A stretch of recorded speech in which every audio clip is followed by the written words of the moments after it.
Bem, pessoal, vamos entrar agora em estrutura constituída de barras não prismáticas, né? Ó. Então, nós denominamos essas estruturas como sendo estruturas misuladas, né? Ó. Então, o que é que acontece? Nós vimos sempre trabalhando com elementos de barras prismáticos. Nós estávamos sempre determinando a nossa matriz de rigidez através da equação da linha elástica, que é dado por quem? É I vezes a derivada segunda dx ao quadrado vai ser igual ao momento fletor, né? Ó. Sendo que no caso que nós estávamos fazendo anteriormente, esse momento de inércia ele era o que? Constante. Agora não, ele depende de x. Perceba que eu tenho aqui o caso, ó, de um console aonde ocorre uma variação no momento de inércia. Então a minha equação diferencial, né, ó, vai ser E vezes derivada segunda dy dx ao quadrado vai ser igual a quem? M de x dividido por I de x. Beleza? Então existe aqui um complicador aonde você tem a variação do momento de inércia. Ok, pessoal? E neste caso, a forma que vocês têm para trabalhar é através de tabela. Então nós voltamos para uma situação bem primitiva, de uns 40 anos atrás, aonde a arquitetura desta mísula, elas são todas definidas na forma de tabela. Ok, pessoal? Eu tenho vários trabalhos com relação a estruturas misuladas, né? Ó, eu tenho uns 2 TCCs com relação a isso aí, e nós conseguimos trabalhar com essas estruturas por diferenças finitas, né? É tanto que no final vocês vão ter que fazer para mim um trabalho aonde vocês vão resolver uma estrutura dessa através do F2, ok? Então depois, mas quando nós chegarmos num tempo hábil, eu vou explicar para vocês, vocês vão fazer isso em casa em forma de trabalho, beleza? Então, pessoal, eu tenho aqui os exemplos de estruturas misuladas que nós vamos trabalhar. Então, eu tenho essas estruturas misuladas de forma linear, né, ó, que ela é assimétrica, ou seja, não tem um eixo de simetria aqui, né, e tem das formas simétricas, né, ó, que são essas aqui de baixo, tanto para uma variação linear do momento de inércia, como para uma variação quadrática do momento de inércia. Beleza, pessoal? Né? Então vamos fazer o seguinte, nós vamos utilizar as tabelinhas, né, que eu mandei para vocês. Eu acho que eu não mandei de elementos prismáticos, não tenho certeza, porque nós não vamos utilizar isso aqui não, pessoal. Vamos utilizar somente elementos retos, né? Ou seja, linear, a variação linear do momento de inércia. Mas não se preocupe que a forma de resolução é a mesma para todos os dois casos, né? E caso eu queira que vocês façam na forma parabólica, então a distribuição de diferenças finitas nesse caso fica um pouquinho mais complicado. Mas como eu nunca trabalhei com ela, não é porque eu não tive... A minha objetivo era mais trabalhar com mísula reta, né? Ó. Alguém pode até perguntar, professor, quando é que eu uso mísulas? Essas mísulas, pessoal, nós temos mísulas em vários tipos de estrutura. Nós temos em longarinas de ponte, nós temos em elementos pré-moldados de concreto armado. Então, a grande maioria dos casos, vocês têm umas mísulas, né? Ó. Qual é o objetivo da mísula? O objetivo da mísula é dar rigidez aonde você tem momentos maiores, tá entendendo? Ou seja, se eu tenho uma viga em balanço, né, ó, e essa viga ela for prismática, vocês sabem que o maior local aonde você tem momento é exatamente aqui próximo do engaste.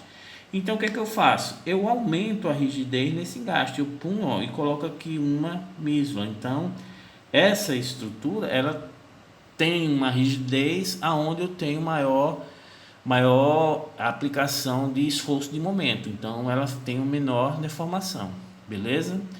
E eu posso, professor, mas se for biapoiado, em vários casos de elementos biapoiados, pessoal, que é bastante utilizado em estrutura pré-moldada, então aqui é complicado porque a gente não tem muito pouco edificações feitas com estrutura pré-moldada, e é um método construtivo muito interessante.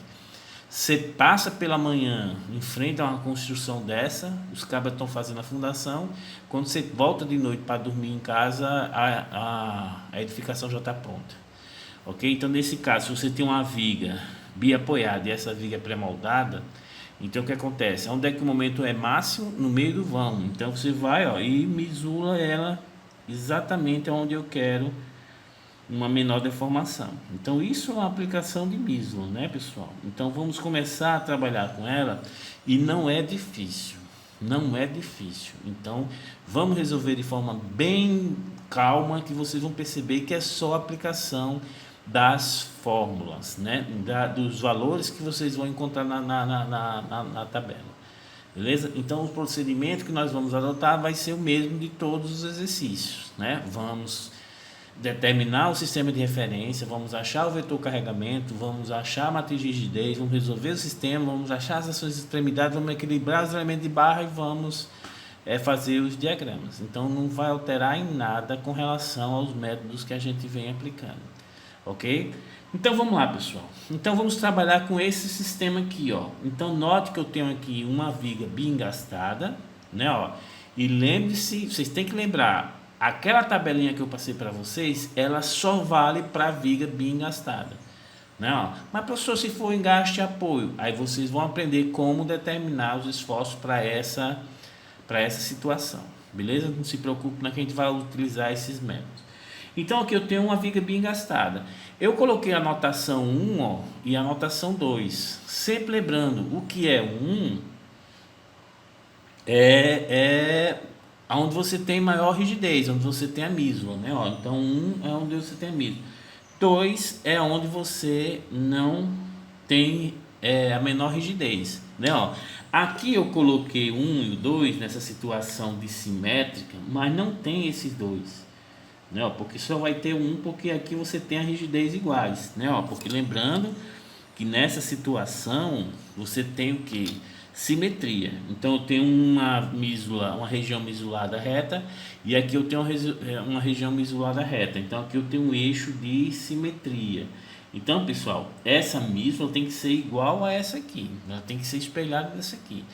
Professor, quer dizer que eu só posso resolver nessa situação? Não, você pode trabalhar com uma misula grande aqui e outra menor aqui. Sendo que você vai ter que utilizar o método da superposição de efeito. Trabalha com essa grande aqui, depois você vai passar para o outro caso, né? Nós também vamos tentar resolver, se der tempo, esse caso. Então vocês só vão aprender aqui, basicamente, pessoal, é a utilização daquelas tabelinhas, né?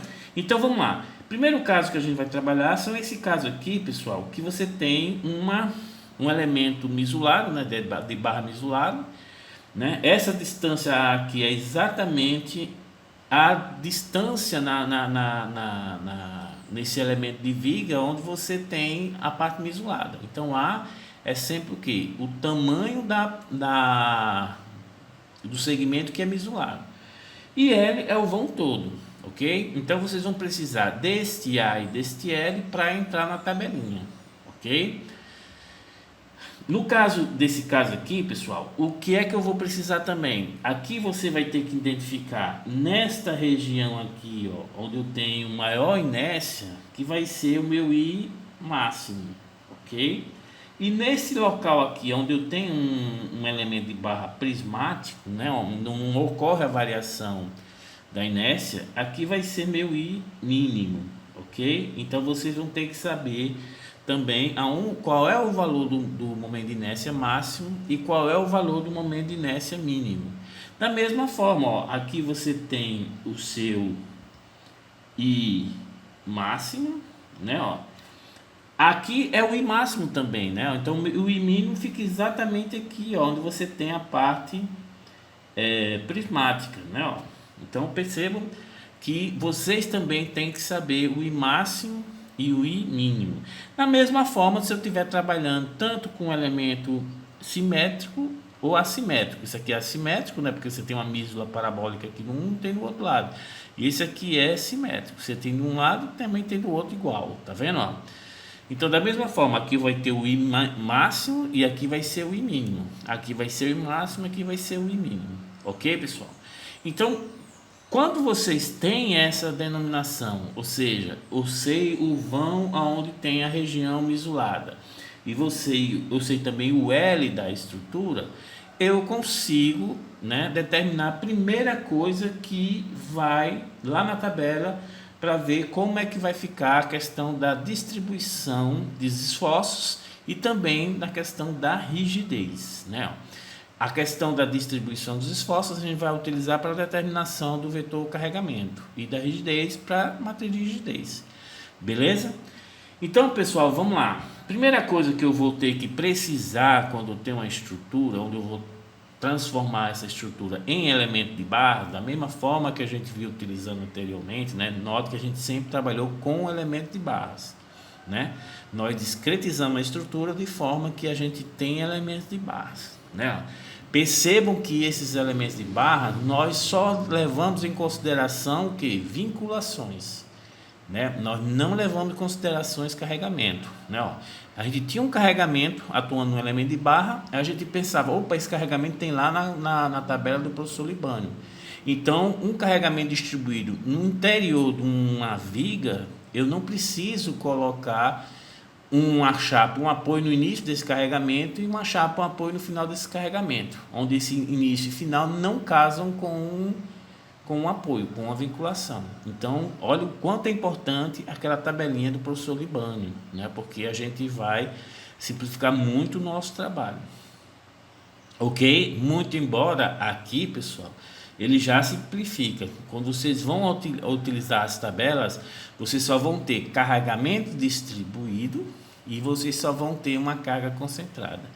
E a coisa é tão restrita que, por exemplo, essa carga concentrada você tem que colocar ela num ponto, né, que case exatamente você dividindo esse elemento de barra em 12 partes. Se não casar, aí você vai ter que fazer uma interpolação. Note o quanto é complicado, beleza? Mas vamos para frente que atrás vem gente, beleza? Então, pessoal, o primeiro fator que você precisa para ir para a tabelinha é o que a gente chama de lambda, ok? Esse lambda, ele vai ser igual a, que é o que? A distância onde eu tenho a região misulada no elemento de barra, né, ó, dividido por L, ok?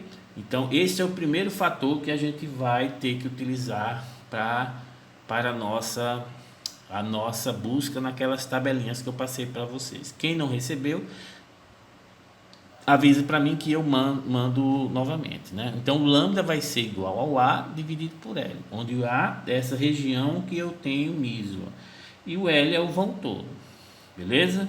E o Ni, o que é o Ni? O Ni vai ser igual ao que? O momento de inércia mínimo, né, ó, dividido pelo momento de inércia máximo, ok? Eu vou pegar o valor máximo do momento de inércia, né, ó, e vou dividir pelo momento de inércia mínimo. Então, através desse valor de Ni, eu consigo obter os valores nas minhas tabelinhas, né? Pessoal, o que a gente vai utilizar vai ser basicamente aquelas tabelinhas, beleza? Então, pessoal, isso é uma teoria inicial, né, de estruturas isoladas. É a aplicação da tabela. Como é que eu pego os valores da tabela? Então, você tem que ter basicamente esses dois valores, né? O lambda, que é igual a dividido por L, e o Ni, que é o I mínimo dividido pelo I máximo, beleza? Então, a partir disso aqui, pessoal, vamos começar a resolver uma estrutura isolada que eu vou trabalhar primeiro com uma viga contínua. Vou fazer de conta que isso aqui seja uma longarina de uma ponte, beleza? Então, essa é a nossa estrutura isolada que nós vamos trabalhar. Beleza? Então, ela vai ser constituída, ó, perceba que aí eu tenho o I máximo e o I mínimo, por exemplo. É esse caso aqui, ó, meu I máximo vai ser quanto? 2i. E meu I mínimo vai ser I. Ok? Da mesma forma. Então, essa é a nossa estrutura que nós vamos trabalhar. É uma viga, né, de vão 4 metros, né, sendo que nesse 4 metros, 1 metro é a parte que está misolada, né, e 3 metros não misolada. Agora, pelo amor de Deus, o L não é 3 metros, o L é 4 metros. Né? Perceba que na situação anterior, o L é o vão todo, ok? Então, você vai pegar a região que eu tenho misula, né, e dividir pelo L para achar o nosso lambda. Beleza, pessoal? Então, beleza, esta é a nossa estrutura. Então, qual é o nosso primeiro passo? Nosso primeiro passo vai ser o que? Determinação do sistema de referência, né, pessoal? Então, aqui nós vamos determinar o nosso sistema de referência. Beleza? Então perceba, pessoal, que o que é que eu vou fazer? Da mesma forma que a gente vinha trabalhando aqui, ó. Então perceba que eu tenho duas vinculações internas. Então, obrigatoriamente, eu preciso colocar o que, pessoal? Preciso colocar uma chapa. Beleza? Então aqui eu vou colocar uma chapa em C. Então vou colocar um valor aqui uma chapa bem grande para poder a gente visualizar, né? Já que aqui tem uma mesa. E eu vou ter que colocar uma chapa aqui em B. Beleza? Pronto. E perceba que nessa estrutura, o carregamento distribuído que está atuando é apenas no primeiro vão e no segundo vão, né? Ó, no último não tem carregamento distribuído. Então, pessoal, a partir do momento que eu coloquei as duas chapas, o que é que eu vou fazer? Vou enumerar. Não, então aqui eu vou trabalhar como sendo a chapa 1 e aqui eu vou trabalhar como sendo a chapa 2. Perceba que a partir do momento que eu enumero, eu acho quais são as incógnitas do meu problema, né? Da minha análise dessa estrutura, que vai ser a rotação em B, onde eu identifiquei como sendo a chapa 1, então a primeira posição é a chapa 1, rotação em B, e depois a rotação em C. Beleza? Ok. Então, pessoal, é interessante para este caso aqui, ó, vocês já irem definindo qual vai ser os valores do alfa 1 e do alfa 2 para os trechos respectivos. Beleza? E o valor de beta, né? E isso é fácil de vocês obterem. Beleza? Então, pessoal, vamos lá. Nosso primeiro elemento de barra que nós vamos trabalhar é esse trecho AB, né? Ó, então vou colocar até aqui, ó, trecho AB. Ok? Então, esse trecho AB, pessoal, vocês vão verificar que eu tenho uma estrutura aqui. Como eu coloquei uma chapa aqui, ó, então eu vou ter um engaste proveniente desse engaste aqui em A, né? E aqui, como tem uma chapa, eu vou ter um engaste, beleza? Então, a situação é essa aqui, ó. Beleza? Pronto, é essa aqui. Então percebam que eu tenho esse valor aqui igual a 1, então isso aqui vai ser quem? Meu A, né? Ó. E esse valor aqui, né, que vai ser 4, vai ser igual a quem? Ao L. Com isso, pessoal, eu vou achar quem? O meu lambda. Então lambda vai ser igual ao A dividido por L, ou seja, vai ser 1 dividido por 4, que vai ser 0,25, beleza? Percebo que nesse trecho AB eu tenho o I máximo, né, ó, que vai ser 2I, e o I mínimo vai ser igual a I. Não, isso aqui vai ser o I máximo, e isso aqui vai ser igual a I. Então percebo que quando eu tenho esses dois valores, eu vou achar um I. Não, que vai ser igual ao I mínimo dividido por I máximo, ok? Esse valor vai ser igual a quanto? Vamos lá. Vai ser I mínimo, que é I, dividido por 2I, que é o máximo. Corto o I com I, isso aqui vai ser igual a 1 meio, ou seja, 0,5. Beleza? Então vamos ver qual é a tabela que eu vou trabalhar para achar o coeficiente alfa 1, alfa 2 e o valor de beta. Ok? Então é sempre lembrado, pessoal, que esse alfa 1 significa dizer o coeficiente onde eu tenho maior rigidez. Esse alfa 2, por isso que no início eu coloquei aqueles índice 1 e índice 2. Então o índice 1 onde tem maior rigidez, o índice 2 onde tem menor rigidez. E eu vou ter uma relação de beta, ok? Então vamos lá, pessoal, vamos ver a tabela. A tabela que eu vou utilizar, ó, quando vocês... Esse aqui é o livro do Susekind, né? E eu mandei para vocês, escaneei e mandei para vocês. Então, a tabela 4, né, ó, 4, ela fornece os coeficientes alfa 1, alfa 2 e beta, ok? E essa tabela 4, ela é utilizada para um elemento de viga engastada, engaste, ok? Note que aqui eu tenho uma rigidez maior, então aqui é mesulado, então aqui vai ter o coeficiente 1, né, ó, e aqui também vai ser o engaste, mas é de menor rigidez, o coeficiente 2, beleza? E percebam que nessa tabela, pessoal, ele tem essa sequência, ó, alfa 1, alfa 2 e beta. Então esses valores que você tem aqui são respectivamente quem? Alfa 1, alfa 2 e beta. Perceba sempre que o alfa 1 é maior que o alfa 2, isso não tem como você se enrolar. Por quê? Porque o alfa 1 é maior rigidez, que é essa região aqui, onde tem a mesma. Alfa 2 é de menor rigidez, aqui que não tem a mesma. Beleza? Então vamos lá. Quais são os valores que eu quero para alfa 1, alfa 2 e alfa 3, de acordo com os índices que eu obtive? Deixa eu voltar aqui, ó. O índice é esse aqui, ó. Para lambda 0,25 e para ni 0,5. Percebo que nessa tabelinha, pessoal, o que é que acontece? Aqui eu tenho o valor de lambda, né, ó.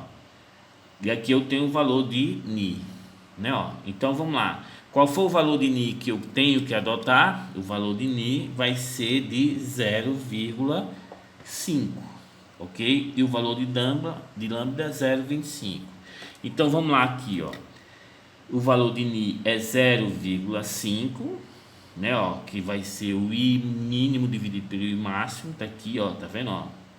E o valor de lambda vai ser 0,25. Então quando você procura aqui, pessoal, tá aqui, ó, 0,25. Quando você cruza essa coluna com essa linha aqui, ó, tá vendo, ó, vocês vão encontrar respectivamente os valores. Vou até aproximar aqui para vocês, ó. Esse valor aqui é para um lambda, ok? 0,25 e para um ni igual a 0,5. Então essa sequência de valores aqui, ó, 5,12, você já sabe que esse 5,12 é o alfa 1. 4,21, você já sabe que é o alfa 2. E o 2,48 vai ser o valor de beta. Então você já pega esses valores e já coloca aqui, ó. Alfa 1, 5,12. Alfa 2, 4,21. E o beta vai ser igual a 2,48. Beleza, pessoal? Ok. Então, primeiro caso, perceba que essa tabela é para este caso aqui. Você tem uma mísula linear, né, ó, e assimétrica, ok? Existe a tabelinha para uma mísula parabólica assimétrica, ou seja, uma parábola aqui e um engaste, tá vendo, ó? Existe a tabelinha para mísula simétrica linear, ou seja, uma mísula aqui, uma mísula aqui. Existe também uma mísula parabólica assimétrica. simétrica, né? Uma parabólica aqui e uma parabólica aqui. E isso vocês vão ver na sequência das tabelas. Aqui, tá vendo? Ó? Presta atenção. Ó. A tabela 4 é para uma mísula, né? Ó, linear, né? Mais assimétrica. Beleza? Quando você passa a próxima tabela, o que é que você vai ter? Mesma forma, ó, uma mísula parabólica assimétrica. Aí agora vocês vão ver as mísulas simétricas, né? Ó, primeiro vocês vão trabalhar com a mísula linear simétrica, né? Ó, então você tem uma mísula linear e outra mísula linear no outro lado. E depois você tem uma mísula parabólica assimétrica. Então essas 4 tabelas iniciais são para vocês determinar os coeficientes alfa 1, alfa 2 e beta. Beleza, pessoal? Então, note que é simples. Agora, as próximas tabelas, o que é que vai acontecer? As próximas tabelas, nós vamos utilizar para a determinação dos carregamentos. Ou seja, tabela 8. O que é que a gente vai determinar? K1 e K2. Essa tabela 8 vai trabalhar com a mísula assimétrica linear, né? Ó, sujeito a um carregamento Q. Beleza? Então perceba, pessoal, que quando eu tenho uma viga biengastada sujeita a um carregamento distribuído, qual vai ser o valor do momento? Perceba que quando essa viga é uma viga prismática, o que é que acontecia, pessoal? Quando essa viga era uma viga prismática, o valor do momento vai ser QL ao quadrado sobre 12. Agora não, ó, agora vai ser um K1 e um K2, tá vendo? Ó? Então vocês vão determinar esse K1 e K2 aqui nessa tabelinha, utilizando do mesmo jeito o valor de lambda e o valor de Ni, ok? Então, ó, se eu determinar o valor de K1 e K2, eu vou determinar quais são os valores dos momentos de reação a esse carregamento distribuído, né, pessoal? Percebam que vamos trabalhar com a viga prismática, para vocês terem uma ideia como funciona. Vamos trabalhar com a viga prismática. Se essa viga fosse prismática, pessoal, o que é que aconteceria com o valor de Ni? Ah, professor, se a viga fosse prismática, o Imin vai ser igual ao I máximo, porque ele não altera, então isso aqui vai ser igual a quanto? A 1, beleza? E quando você tem uma viga prismática, qual o valor do A? Ou seja, a região que tem mísula. E, professor, vai ser 0, porque não tem. Tá entendendo? Então esse A é 0. Então vai ficar um valor, ó, vou até colocar aqui em vermelho, 0 e 1. Quando você vai nessa tabela, né, ó, então vamos lá, o Ni igual a 1, tá aqui, ó, o Ni igual a 1. E o lambda igual a 0, ó. Quando você vem aqui, vai ser o que, ó? 1 e 1. Deixa eu ver se vocês, acho que vocês estão vendo aqui, ó. Tá vendo, ó? O Ni igual a 1, né? E o lambda igual a 0, né, ó. Minto, é o contrário, né? O Ni igual a 1, que tá aqui, tá certo. E o lambda igual a 0. Beleza? Porque o A é 0. Beleza. Então tá aqui, o Ni igual a 1 e o lambda igual a 0. Então você vai achar o que? O K1 e o K2 igual o que? 1 e 1. Quando você substituir aqui, ó, 1 e 1, vai ficar o que, ó?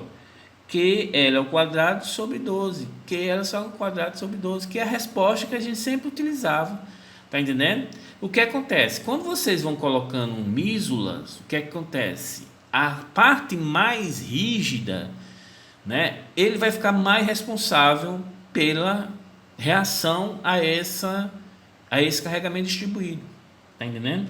Então vocês vão sempre perceber que o K1, o que é esse índice 1? A parte mais rígida. E o K2, o que é esse índice 2? A parte menos rígida. Perceba que sempre o K1 vai ser maior que o K2. Tá vendo? Ó? Sempre o K1 vai ser maior que o K2. Porque o K1 é o índice para a parte mais rígida, então ele vai ficar mais responsável em reagir àquele carregamento do que a parte menos rígida. Só vai ser igual quando você tem aqui essa situação aqui, ó, tá vendo? Ó, 1, 0, 0, 0, quando você tem o lambda igual a 0. Beleza? Porque o A não tem parte misulada, então isso aqui é 0. Então isso aqui é viga prismática, tanto aqui como aqui. Beleza, pessoal? Olha como é simples, olha como é fácil, né? Então vamos para a próxima aula.